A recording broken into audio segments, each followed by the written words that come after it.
Assalamualaikum warahmatullahi wabarakatuh. Perkenalkan, kami dari kelompok 7 yang beranggotakan saya sendiri Erista Alicia Supriyadi dan teman saya yang bernama Dewi Lisna Hartati, Indris Tiangningsih, Siska Amelia Sukamto, dan Miranda.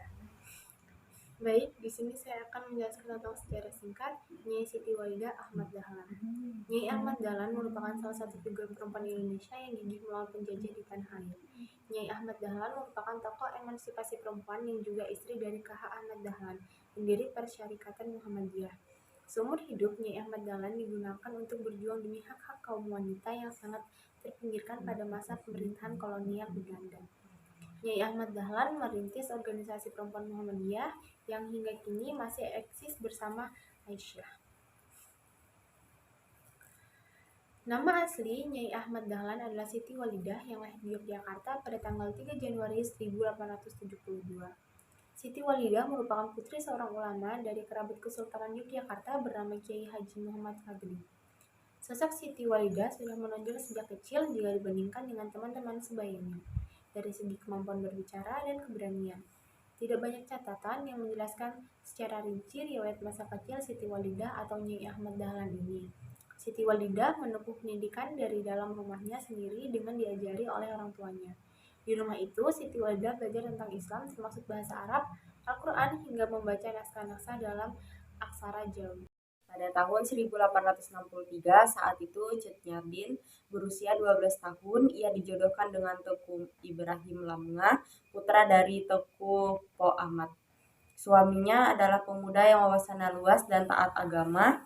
Cut Nyadin dan Teku Umar menikah dan memiliki buah hati seorang laki-laki. Kabar duka menimpa Cut Nyadin pada 29 Juni 1878. Teku Ibrahim wafat. Kematian suaminya itu membuat Cut Nyadin terpuruk, namun kejadian itu tidak membuatnya putus asa, justru membuatnya sebaliknya menjadi alasan kuat Cut Nyadin untuk melanjutkan perjuangan sosok suaminya yang sudah wafat. Singkat waktu, Cut Nyadin pun menikah kembali dengan Teku Umar. Waktu demi waktu berlalu, Teku Umar pun juga gugur dalam medan perang di Melaboh. Suami kedua Cut Nyadin itu gugur karena itikat penyerangannya telah diketahui oleh pasukan Belanda sejak awal. Walaupun orang-orang yang disayanginya telah meninggalkannya, Cut Nyadin masih terus melanjutkan pertempurannya selama 6 tahun. Ia bergerilya dari satu wilayah ke wilayah lainnya. Dalam waktu itu, ia bersama rakyat dan pejuang lainnya dihadapkan pada kesulitan hidup, penderitaan, kehabisan makanan, uang, dan pasokan senjata. Cut Nyadin pun dengan keadaan fisiknya yang mulai renta terus berupaya melarikan diri dari seorang Belanda. Walaupun Cut Nyadin dan pasukan tempurnya mulai melemah karena ancaman demi ancaman yang datang dari Belanda, sayangnya panglima pasukannya, Panglaut, berkhianat. Pengkhianatan bersama pasukan Belanda lain kemudian mencari keberadaan Cut Nyadin. Mereka berhasil menemukan persembunyian Cut Nyadin dan kemudian membawa Cut Nyadin ke Kutaraja. Setahun masa pengasingannya, Cut Nyadin mengakhiri perjuangan selama masa hidupnya. Cut Nyadin menjadi salah satu wanita Indonesia yang patut dicontoh keberaniannya. Sejak 2 Mei 1964, Cut Nyadin dianugerahi sebagai Pahlawan Nasional Indonesia melalui SK Presiden RI nomor 106 tahun 1964. Pada tanggal 2 Mei 1964, Cut Nyadin merupakan seorang perempuan Aceh yang tidak kenal menyerah dalam berjuang. Ia terus berjuang hingga akhir hayatnya. Di sini saya ingin menceritakan secara singkat tentang Raden Dwi Santika. Raden Dwi Santika lahir dari keluarga Sunda yang ternama, yaitu Raden Tangga Somanegara dan Raden Ajeng Raja Parmesa di Cicalengka. Pada 4 Desember 1884, ketika masih kanak-kanak, ia selalu bermain peran menjadi seorang guru ketika seusai sekolahnya bersama teman-temannya. Setelah ayahnya meninggal, ia tinggal bersama pamannya. Ia menerima pendidikan yang sesuai dengan budaya Sunda oleh pamannya. Meskipun sebelumnya ia sudah menerima pengetahuan mengenai budaya Barat. Pada 16 Januari 1904, ia membuat sekolah yang bernama sekolah istri di Pondopo, Kabupaten Bandung. Sekolah tersebut kemudian direlokasi ke Jalan Ciguring dan berubah nama menjadi Sekolah Gautama Istri pada tahun 1910. Ia mengajar para wanita membaca, menulis, berhitung, pendidikan agama, dan sebagai keterampilan. Pada tahun 1912, sudah ada 9 sekolah yang tersebar di seluruh Jawa Barat. Lalu kemudian berkembang menjadi 1 sekolah tiap kota maupun kabupaten pada tahun 1920. Pada September 1929, sekolah tersebut berganti nama menjadi Sekolah Raden Dwi. Pasca kemerdekaan, kesehatan Dwi Santika mulai menurun. Ketika terjadi agresi militer Belanda dalam masa Perang Kemerdekaan, ia terpaksa ikut mengungsi ke Tasikmalaya. Dwi Santika meninggal pada 11 September 1947 di Seneam dan dimakamkan di sana. Setelah keadaan aman, makamnya dipindahkan ke Jalan Karanganyar, Bandung. Saya di sini akan menjelaskan sejarah singkat tentang pahlawan Maria Walanda Marimis. Nama lengkapnya yaitu Maria Walanda Marimis, agamanya Kristen, tempat lahir Kemah, Minahasa Utara, tanggal lahirnya Minggu 1 Desember 1972. Suami Joseph Frederick Ceneliang Walanda. Maria Walanda Marimis adalah tokoh pergerakan nasional yang bergerak di bidang pengembangan wanita pada awal abad tahun 20. Maria bisa disebut sebagai R.A. Kartini dari Minahasa. Ia lahir di Kemah, Minahasa Utara tanggal 1 Desember 1972. Pada tanggal 1 Desember diperingati masyarakat Minahasa sebagai Hari Ibu Maria Walanda Marimis. Setelah itu dibangun pula patung Walanda Marimis di Komo, luar Kecamatan Weaning, Manado. Hal ini menunjukkan bahwa sosok Maria Walanda Marimis sangat melekat di hati masyarakat di Minahasa. Maria adalah anak bungsu dari 3 bersaudara. Maria menjadi yatim piatu pada berusia 6 tahun karena kedua orang tuanya jatuh sakit lalu meninggal dunia. Maria dan 2 saudaranya kemudian diasuh oleh paman mereka, Rotin Sulu, dan memasukkan Marimis bersaudara ke sekolah Melayu di Maumbi. Rotin Sulu adalah orang yang cukup terpandang di sana sehingga ia memiliki banyak teman di Belanda.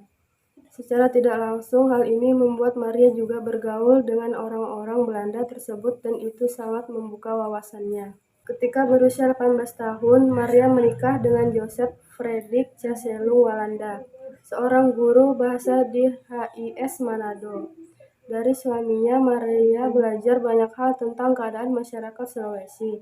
Pada Juli 1917, dibantu oleh suami dan teman-temannya, Maria mendirikan organisasi PIKATA, yaitu Percintaan Ibu kepada Anak Turunannya, yang bertujuan untuk memberikan pendidikan pada kaum perempuan tentang rumah tangga, misalnya memasak, menjahit, merawat bayi, dan sebagainya.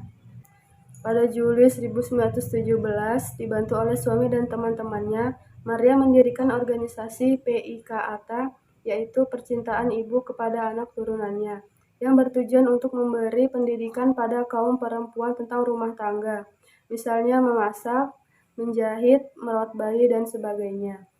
Pembentukan organisasi ini didasarkan pikiran Maria yang percaya bahwa perempuan adalah tiang keluarga di mana pada merekalah masa depan anak-anak bergantung. Pemikiran-pemikiran Maria tentang sosok perempuan dituangkannya di harian Taja Siang. Pada tahun 1932, PIKATA mendirikan Opleiding School Varvak Onderwijs Zeresin atau Sekolah Kejuruan Putri. Maria juga aktif mewujudkan cita-citanya supaya kaum perempuan memiliki hak yang sama dengan laki-laki. Maria yakin bahwa perempuan memiliki kemampuan yang sama untuk menuntut ilmu seperti laki-laki. Selain itu, Maria juga beruntung supaya perempuan diberi tempat dalam urusan politik.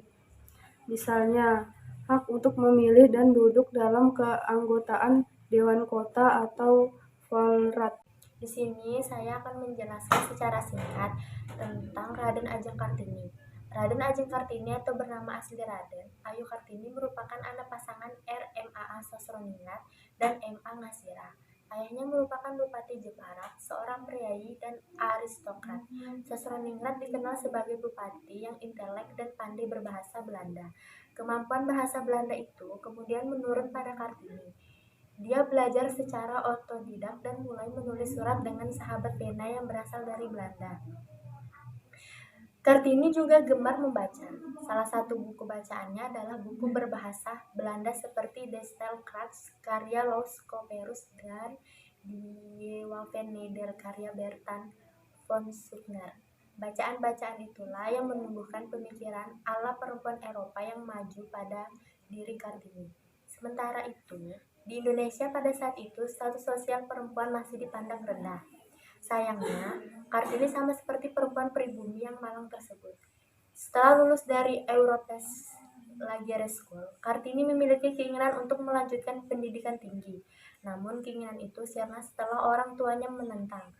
Kartini lalu dipingit selama bertahun-tahun dan baru benar-benar diperbolehkan keluar pada 1898. Awal perjuangan Kartini dimulai saat dia mendirikan sekolah khusus putri di Jepara. Di sekolah tersebut, mereka diajarkan cara menjahit, menyulam, dan memasak. Kartini juga kerap menuliskan surat untuk temannya di Belanda, bernama Rosa Abendanon, yang berisikan keinginannya untuk menaikkan derajat wanita Indonesia. Kartini bahkan bercita-cita untuk menjadi seorang guru, meski keinginan tersebut tak pernah terwujud. Karena dia harus menikah dengan Raden Adipati Djoyo-Dingrat, seorang bupati Rembang. Suami Kartini sangat mendukung cita-citanya. Kartini diizinkan membangun sebuah sekolah khusus putri di Rembang, sekarang jadi gedung pramuka. Sebelum Kartini sempat melihat buah dari perjuangannya, dia mengembuskan napas terakhir setelah melahirkan putranya, bernama Soisalip Djoyo-Diningrat pada 13 September 1904. Kartini meninggal 4 setelah hari melahirkan, tepatnya pada September. Tidak apa-apa dipotong nggak sih? Ya, lanjut. Tepatnya pada 17 September 1904. Jasad Kartini dimakamkan di Desa Bulu, Kecamatan Bulu Rembang. Untuk mengenang sosoknya sebagai pahlawan emansipasi, didirikanlah sekolah Kartini di berbagai daerah. Untuk mengenang sosoknya sebagai pahlawan emansipasi, didirikanlah sekolah Kartini di berbagai daerah, seperti di Semarang, Malang, Yogyakarta, Madiun, dan Cirebon. Surat-surat Kartini dikirimkan pada sahabat penanya di Belanda, dikumpulkan dan dibuat menjadi buku berjudul Habis Gelap Terbitlah Terang. Untuk menghormati dan mengingat perjuangan serta jasa Kartini, pemerintah kemudian menetapkan Hari Kartini setiap tanggal 21 April.